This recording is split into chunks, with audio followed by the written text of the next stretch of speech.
ಬಂದಿರುವಂತಹದ್ದು ನಿಮಗೆ queen of cups ಬಂದಿದೆ.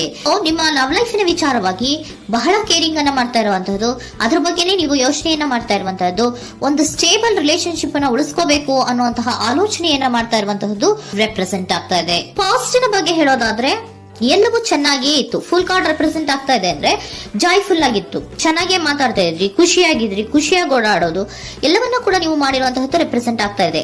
ಆದ್ರೆ ನೀವು ಯಾವಾಗ ಸೀರಿಯಸ್ ಆಗಿ ಕಮಿಟ್ಮೆಂಟ್ ಅನ್ನ ಕೇಳೋದಕ್ಕೆ ಶುರು ಮಾಡ್ತಿರೋ, ಅಥವಾ ನೀವ್ ಯಾವಾಗ ಸ್ವಲ್ಪ ಚೇಂಜಸ್ ಗಳನ್ನ ಮಾಡ್ಕೋ ಅಂತ ಹೇಳೋದಕ್ಕೆ ಶುರು ಮಾಡ್ತಿರೋ, ಅಥವಾ ನೀವು ಸ್ಪಷ್ಟವಾಗಿ ನಿಮ್ಮ ಲವ್ ಲೈಫಿನ ವಿಚಾರವಾಗಿ ಹೀಗೆ ಇರಬೇಕು ಅಂತ ಯಾವಾಗ ಒಂದು ಗಡಿಗಳನ್ನ ಹಾಕೋಕೆ ಶುರು ಮಾಡ್ತಿರೋ, ಆಗ ನಿಮ್ಮ ಲವ್ ಲೈಫಿನ ವಿಚಾರದಲ್ಲಿ ಫೀಲಿಂಗ್ಗಳು ಲೆಫ್ಟ್ ಔಟ್ ಆಗುವಂತ ಸಾಧ್ಯತೆಗಳು ಇದ್ದಿರುವಂತಹದ್ದು ನಿಮ್ಮ ಪಾಸ್ಟಿನಲ್ಲಿ ರೆಪ್ರೆಸೆಂಟ್ ಆಗ್ತದೆ.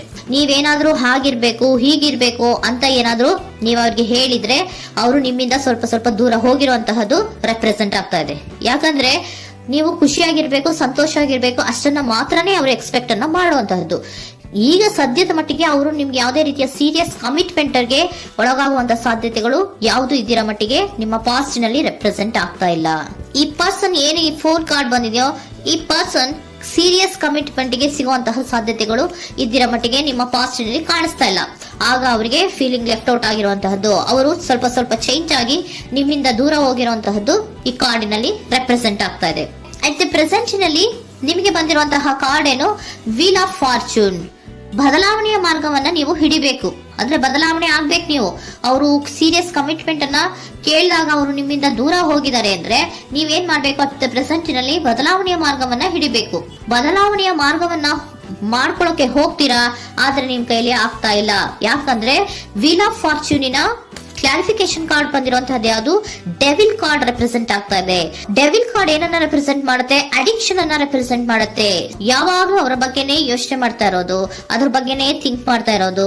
ಸ್ವಲ್ಪ ಬದಲಾವಣೆ ಮಾಡ್ಕೊಳಕ್ ಹೋಗ್ತೀರಾ, ಮತ್ತೆ ಪುನಃ ವಾಪಸ್ ಹಿಂದಕ್ಕೆ ಬರ್ತೀರಾ, ಮತ್ತೆ ಆಲೋಚನೆಯನ್ನ ಮಾಡೋಕೆ ಶುರು ಮಾಡ್ತೀರಾ.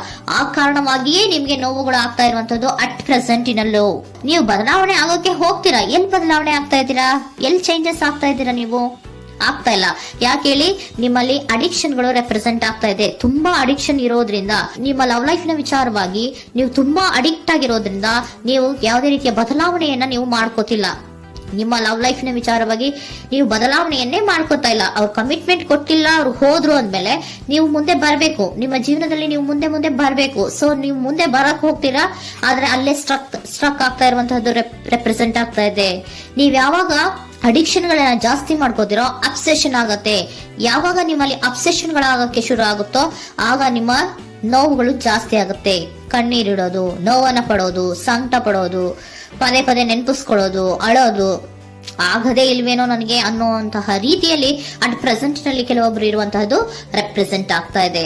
ನೆಕ್ಸ್ಟ್ ಕಾರ್ಡ್ ಬಂದಿರುವಂತಹದ್ದು ಯಾವುದು, ಕ್ವೀನ್ ಆಫ್ ಪೆಂಟಿಕಲ್ಸ್ ಬಂದಿದೆ. ಸೊ ಕ್ವೀನ್ ಆಫ್ ಪೆಂಟಿಕಲ್ ಏನನ್ನ ರೆಪ್ರೆಸೆಂಟ್ ಮಾಡುತ್ತೆ, ನಿಮ್ಮನ್ನ ನೀವು ಗಮನವನ್ನ ಕೊಡಬೇಕು, ನಿಮ್ಮ ಕಡೆಗೆ ನೀವು ಹೆಚ್ಚು ಗಮನವನ್ನ ಕೊಡಬೇಕು. ಅವ್ರು ನಿಮ್ಗೆ ಸೀರಿಯಸ್ ಕಮಿಟ್ಮೆಂಟ್ ಕೊಡ್ಲಿಲ್ಲ, ಫೀಲಿಂಗ್ ಲೆಫ್ಟ್ ಔಟ್ ಆಯ್ತು, ಅವರು ದೂರ ಆಯ್ತು, ಹೋದ್ರು ಅಲ್ವಾ. ಸೊ ನೀವೇನ್ ಮಾಡ್ಬೇಕು, ನೀವು ನಿಮ್ ಕಡೆಗೆ ಗಮನವನ್ನ ಕೊಡಬೇಕು. ವೀಲ್ ಆಫ್ ಫಾರ್ಚೂನ್ ಅಂದ್ರೆ ಏನು, ನೀವು ಬದಲಾವಣೆಯ ಮಾರ್ಗವನ್ನ ಹಿಡಿಬೇಕು. ಬದಲಾವಣೆಯ ಮಾರ್ಗವನ್ನ ಮಾಡ್ಕೊಳ್ಳೋದಕ್ಕೆ ಹೋದ್ರೂ ಕೂಡ ಮತ್ತೆ ವಾಪಸ್ ಹಿಂದೆ ಬರೋದು, ಮತ್ತೆ ಅಡಿಕ್ಷನ್ ಆಗೋದು, ಮತ್ತೆ ನೆನಪಿಸ್ಕೊಳ್ಳುವಂತಹದ್ದು, ಮತ್ತೆ ನೋವನ್ನ ಪಡುವಂತಹದ್ದು ನಿಮ್ಮಲ್ಲಿ ರೆಪ್ರೆಸೆಂಟ್ ಆಗ್ತಾ ಇದೆ. ನೀವು ಈ ಅಡಿಕ್ಷನ್ ಗಳಿಂದ ನೀವು ಆಚೆ ಬರಬೇಕು ಅಂದ್ರೆ ನಿಮ್ಮನ್ನ ನೀವು ಬ್ಯುಸಿಯಾಗಿ ಇಟ್ಕೋಬೇಕು. ಟೈಮ್ ಇದ್ರೂ ಕೂಡ ಮತ್ತೆ ಪುನಃ ಹಿಂದೆ ಬಂದು ನೀವು ಆಲೋಚನೆ ಮಾಡುವಂತಹ ಸಾಧ್ಯತೆಗಳು ಇದೆ. ಅದಕ್ಕೆ ನೀವು ಅಟ್ ಪ್ರೆಸೆಂಟ್ ನಲ್ಲಿ ನೀವು ಆ ಫೀಲಿಂಗ್ ಇಂದ, ಈ ನೋವಿನಿಂದ ನೀವು ಆಚೆ ಬರ್ಬೇಕಂದ್ರೆ ನೀವೇನ್ ಮಾಡ್ಬೇಕು, ಸ್ವಲ್ಪ ಏನಾದ್ರೂ ಬ್ಯುಸಿ ಆಗ್ಬೇಕು, ಕೆಲಸಗಳನ್ನ ಮಾಡೋದಕ್ಕೆ ಶುರು ಮಾಡ್ಬೇಕು.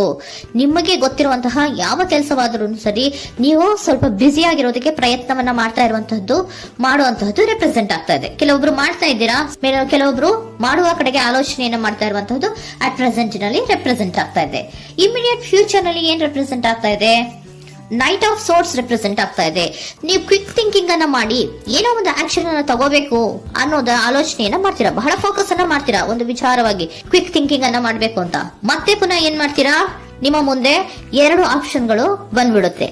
ಯಾವ್ದು ಮಾಡ್ಲಿ, ಹೇಗ್ ಮಾಡ್ಲಿ, ಏನ್ ನನ್ ಕೈಲಿ ಆಗ್ತಾ ಇಲ್ವಲ್ಲ ಮರೆಯೋದಕ್ಕೆ, ಮುಂದೆ ಹೋಗೋಣ ಅಂತೀನಿ, ಮತ್ತೆ ಏನಿದು ಕನ್ಫ್ಯೂಷನ್ ಅಂತ, ಮತ್ತೆ ಕನ್ಫ್ಯೂಷನ್ ಅಲ್ಲಿ ಇರುವಂತಹದ್ದು ಇಮಿಡಿಯೇಟ್ ಫ್ಯೂಚರ್ ನಲ್ಲಿ ರೆಪ್ರೆಸೆಂಟ್ ಆಗ್ತಾ ಇದೆ. ನೀವೇನ್ ಮಾಡ್ಬೇಕು, ಈ 2 ಆಯ್ಕೆಗಳಲ್ಲಿ ನಿಮಗೆ ಯಾವ ಆಯ್ಕೆ ಬೇಕು ಅನ್ನೋದನ್ನ ಫಸ್ಟ್ ಆಲೋಚನೆಯನ್ನ ಮಾಡಿ ನಂತರ ನಿರ್ಧಾರವನ್ನ ಮಾಡಬೇಕಾಗುತ್ತೆ. ಡಿಟರ್ಮಿನೇಷನ್ ಅಂಡ್ ಡೈರೆಕ್ಷನ್, ನಿರ್ಣಯವನ್ನ ಮಾಡಿ ಅದೇ ದಾರಿಯಲ್ಲಿ ನೀವು ಮುಂದೆ ಹೋಗ್ಬೇಕು. ಈ ಆಲೋಚನೆಯನ್ನ ಮಾಡಬೇಕು.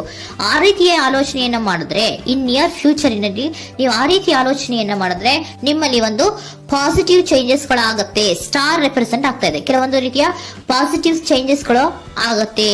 ನಿಮ್ಗೆ ಏಂಜಲ್ ಗೈಡೆನ್ಸ್ ಏನ್ ಕೊಡ್ತಾರೆ ಅನ್ನೋದನ್ನ ನೋಡೋಣ. ನಾಟ್ ದ ರೈಟ್ ಟೈಮ್, ಇದು ಕರೆಕ್ಟ್ ಆಗಿರುವಂತಹ ಟೈಮ್ ಅಲ್ಲ.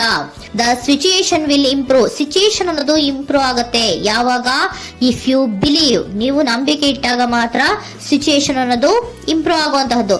ಏನೀಗ ಬೇಜಾರಿನಿಂದ ಇದ್ದೀರಲ್ಲ, ಈ ನೋವು ಯಾವಾಗ್ಲೂ ಶಾಶ್ವತವಾಗಿ ಇರುವಂತಹದ್ದು ಅಲ್ಲ.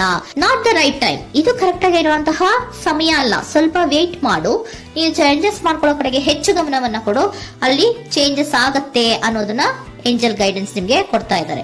Surrender your full power. Your life is a calling for you to step into your full power rather than playing it small. ನೀವು ಧೈರ್ಯವಾಗಿ ಒಂದು ಹೆಜ್ಜೆಯನ್ನ ಮುಂದಕ್ಕೆ ಇಡಬೇಕು. ಸೊ ಮುಂದೆ ಹೋಗುವಂತಹ ಆಲೋಚನೆಯನ್ನ ಮಾಡಬೇಕು. ಪವರ್ ಇಂದ, ನಿಮ್ಮಲ್ಲಿರುವಂತಹ ಪವರ್ ಅನ್ನ ಯೂಸ್ ಮಾಡ್ಕೊಳ್ಳಿ. ಯಾಕೆ ನನ್ನಲ್ಲಿ ಏನಿಲ್ಲ, ನನ್ನ ಕೈಲಿ ಏನೂ ಆಗಲ್ಲ ಅಂತ ಯಾಕೆ ಕೂತಿದ್ದೀರಾ? ನೀವು ಏನ್ ಮಾಡ್ಬೇಕು, ಬಹಳ ಧೈರ್ಯದಿಂದ ಮುಂದಕ್ಕೆ ಹೋಗಿ ಅನ್ನೋದನ್ನ ನಿಮ್ಗೆ ಸರೆಂಡರ್ ಕಾರ್ಡ್ಗಳು ಕೂಡ ಹೇಳ್ತಾ ಇದ್ದಾರೆ.